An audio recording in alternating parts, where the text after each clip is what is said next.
안녕하세요. 몸마음TV 줄리입니다. 제가 바로 이전 영상에서 물이 가지고 있는 에너지적 특징에 대해서 이야기 나눴죠. 그 내용을 뒷받침할 수 있는 과학적인 실험들, 과학적인 근거들을 다룬 책이 있어서 여러분과 나눠보려고 합니다.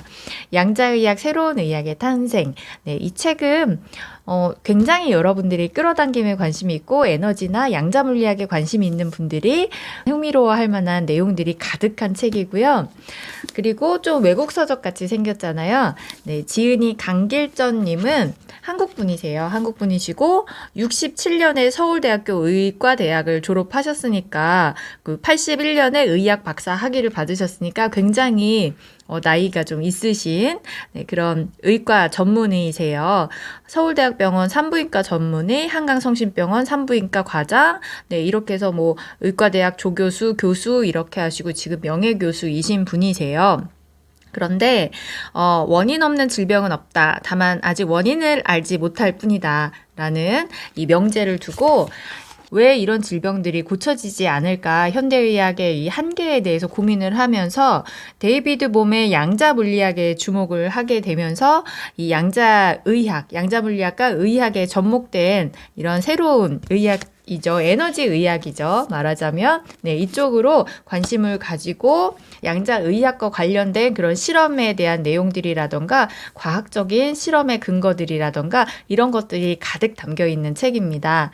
이 중에서 제가 지난 시간 나눴던 물의 에너지의 특성에 대한 그 과학적인 실험 함께 나눠보도록 하겠습니다. 제가 이전 영상에서 물의 에너지 특성을 설명하면서 동종요법을 이야기했죠. 동종요법이라는 것은 어떤 물질을 물에 희석했을 때 물이 그 물질의 특성을 복제하는 그런 특성을 가지고 있다라는 이야기였어요. 실제로 그 실험에 대한 내용이 여기 있습니다. 프랑스의 자크 방부니스트는 분자의 양자파동장에 관해 철저하게 연구한 과학자이다. 프랑스 국립보건의료연구소의 연구실장이었고 혈소판 활성 인자를 발견해 노벨 수상자로 거론될 정도로 유명했던 면역학자 방부니스트는 1983년 한 지인으로부터 동종요법에 관한 실험을 의뢰받았다. 동종요법이란 약물을 희석하고 또 희석해 최종적으로 약물의 분자가 하나도 없는 희석 용액을 만든 다음 이 맹물을 마시게 하는 치료법이다. 당시 방부니스트는 동종요법을 말도 안 되는 치료법이라고 생각했기 때문에 여러 번 거절했다. 그러나 지인의 간절한 부탁 때문에 결국 마지못해 실험을 하게 되었다. 방부니스트는 동종요법을 실험하기 위해 항면역글로빈을 희석하는 방법으로 실험을 했다. 그런데 항면역글로빈의 농도가 희석됨에 따라서 면역 반응의 강도가 감소해야 하는데 9회차 희석 이후에는 반응 강도가 오히려 증가하는 현상이 나타났다. 동종요법이라는 게 앞에서 얘기했듯이 물에다가 어떤 물질을 희석을 하는데 그 물질이 점점 희석돼서 없어지는 게 아니라 물이 그 물질의 특성을 그대로 전사를 시키기 때문에 반응의 강도가 감소해야 하는데도 감소를 하지 않고 오히려 나중에는 더 강해졌다는 거예요. 방부니스트는 자신의 실험 결과를 믿을 수 없어 이스라엘, 이탈리아, 캐나다의 과학자들과 협력하여 공동 연구를 진행했다. 그런데 모든 연구소에서 역시 동일한 실험 결과가 재현되었다.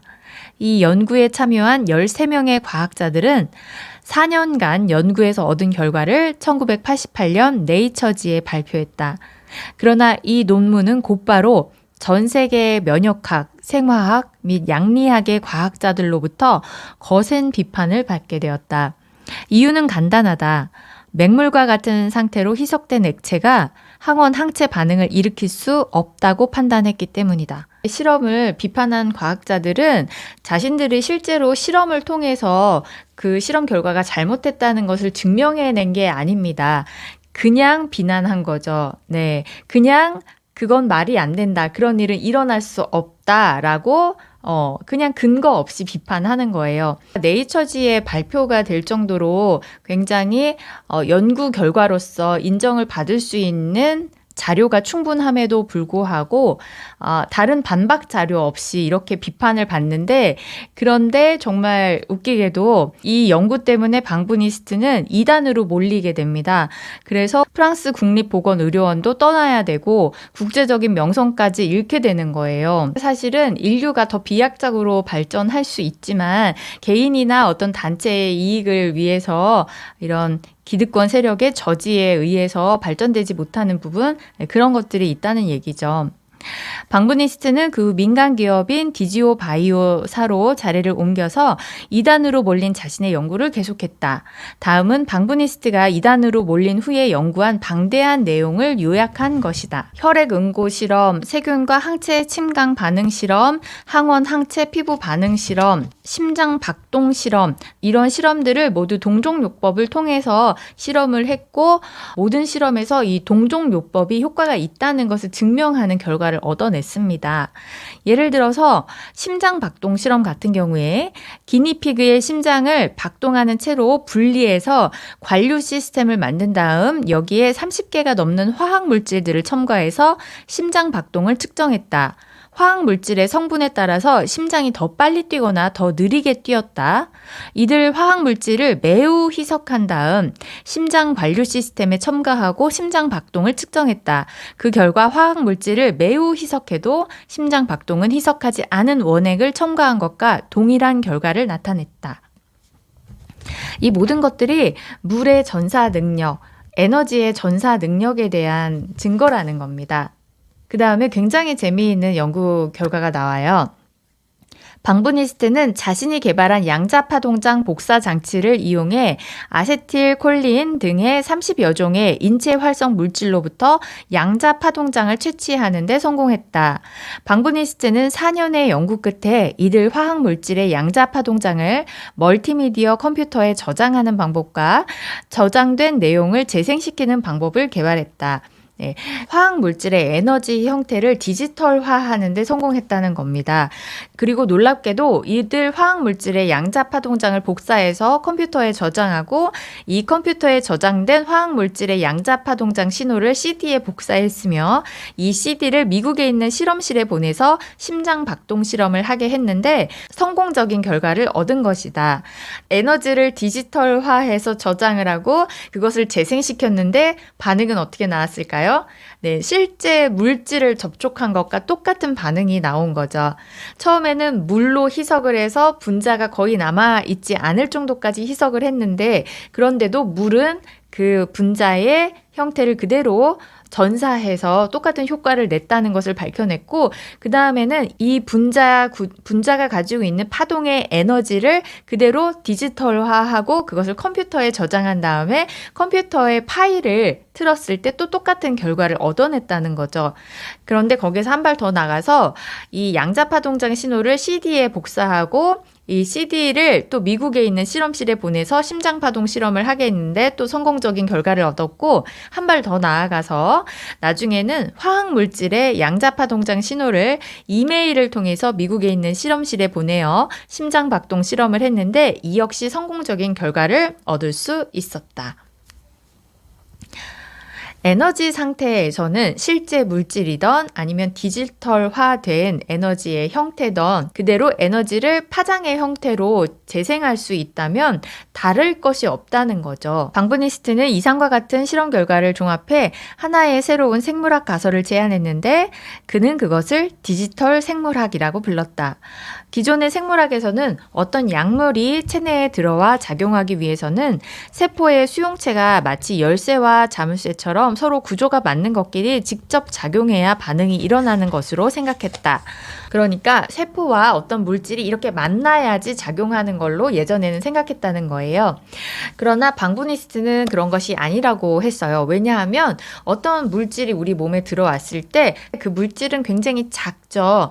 우리 몸의 세포의 크기는 그 물질에 비하면 엄청난 우주 같다는 거죠. 그런데 이 두 개가 만날 확률이 너무 작은 거예요. 그래서 그래서 그런 우연 같은 만남으로 어떤 일이 내 몸 안에서 일어나는 게 아니라 서로가 어떤 정보를 내보내고 있다는 거죠. 방부니스트는 A 분자의 양자파동장과 수용체 B의 양자파동장이 서로 공명에 의해서 정보가 교환되는 것이라는 가설을 제안했다.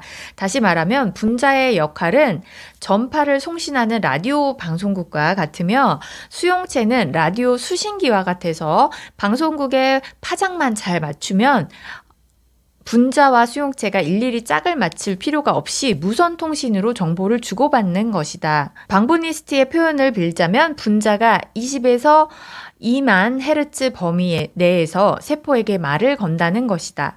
이때 양자파동장은 이진법으로 표현이 가능하고 디지털화하는 것이 가능하기 때문에 디지털 생물학이라고 부르게 되었다. 디지털 생물학이 의미하는 바는 실로 크다고 할 수 있다. 왜냐하면 약물의 정보를 데이터베이스로 저장하고 있다가 인터넷으로 필요한 약물을 전송할 수 있기 때문이다. 실제로 어떤 약을 제조할 필요가 없이 약물의 파동 정보만 가지고 있으면 그걸 언제든 이메일로 혹은 카톡으로 우리가 받아서 바로 그걸 먹는 게 아니라 재생을 시켜서 영향을 받을 수 있다는 얘기인 거죠. 방부니스트의 연구는 초기에는 주류 과학계로부터 인정을 받지 못했으나 최근에는 그를 지지하는 연구들이 차츰 증가하고 있는 추세이다.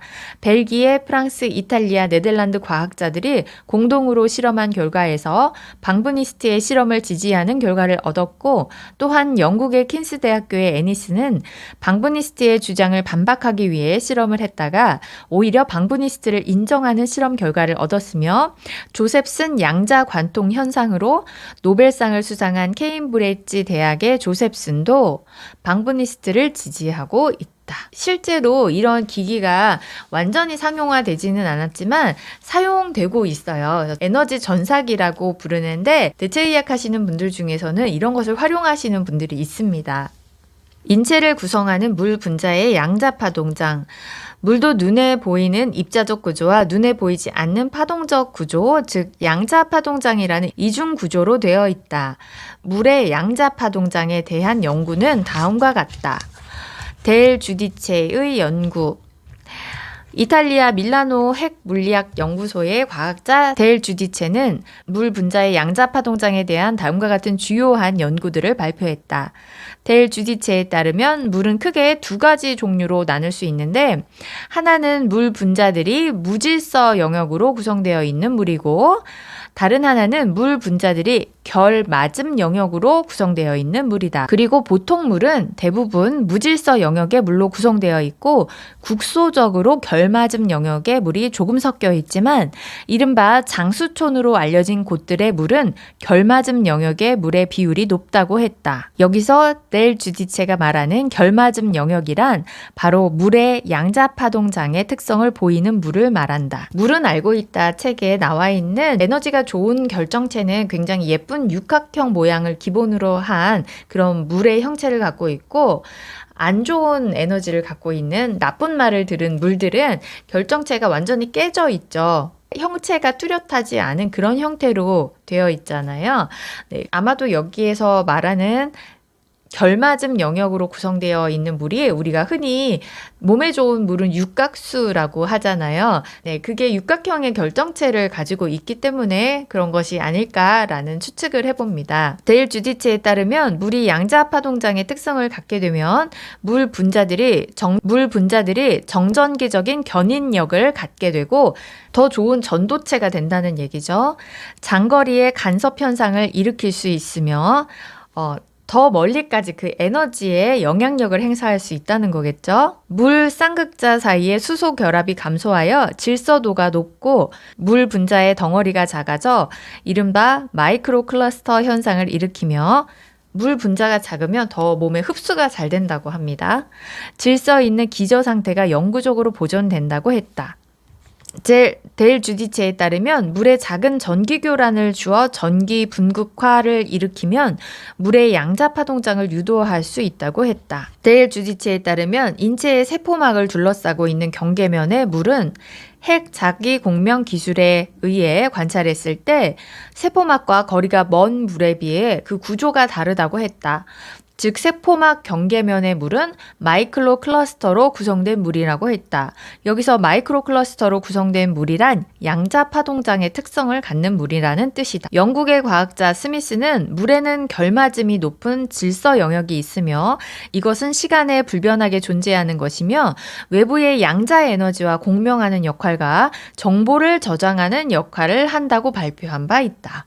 네, 물이라는 게 정보를 저장하고 외부에 있는 다른 에너지들과 공명을 한다는 것을 이 영국의 과학자 스미스 씨가 연구해서 발표했다고 합니다. 미국의 과학자 넬슨은 생체 내부에서 물은 액정 상태로 존재하고 이 액정 상태에 있는 물 분자는 격자의 구조에 변화가 생기면 양자 파동장이 발생한다는 연구를 보고한 바 있다. 양자 파동장이라는 게 입자 형태로 존재하던 것이 파동의 형태로, 에너지의 형태로 위에서 얘기한 정보를 전달하고 정보를 교환하고 정보를 저장하는 형태로 변화한다는 걸 얘기하는 거예요. 네, 이렇게 해서 물과 관련된 내용을 잠깐 살펴봤는데요. 이런 과학적인 연구들은 너무나 많다는 거죠. 우리는 믿고 수용하고 그걸 활용하면 되는 겁니다. 물이라는 게 에너지의 전사 능력이 굉장히 뛰어나고 정보를 저장하고 기억하는 능력이 굉장히 뛰어난 물질이기 때문에 우리 몸의 70%를 담당하고 있는 이 물이 굉장히 많은 정보와 에너지를 저장하고 기억하고 영향을 주고받고 있다는 뜻이죠. 그래서 우리가 물을 마실 때 어떤 마음으로 마시느냐 혹은 우리가 어떤 생각을 하느냐에 따라서 우리 몸을 구성하고 있는 이 70%의 물 분자가 바뀔 수 있다는 겁니다. 여러분들이 원하는 것을 끌어당기던 아니면 마음의 내적 평화를 원하시던 무의식의 정화를 원하시던 모든 것들은 에너지의 원리라는 것을 기억하시면서 잘 활용하시면 좋겠습니다. 여러분들이 물을 마시면서 옛날에 정한수 떠놓고 달밤에 빌듯이 부자 된다, 부자 된다 그러면 정말 부자 되는 물이 되는 거고 건강해진다, 건강해진다 하면 건강해지는 물이 되는 거고 예뻐진다, 날씬해진다 이렇게 얘기하고 물을 마시면 정말 그 마음이 그대로 담겨서 그 에너지를 여러분들이 마시게 되는 거예요. 네, 이런 에너지의 원리들 우리가 하나하나 다 모아서 잘 사용해서 우리의 현실을 건강하고 행복하고 아름답게 만들면 되겠죠.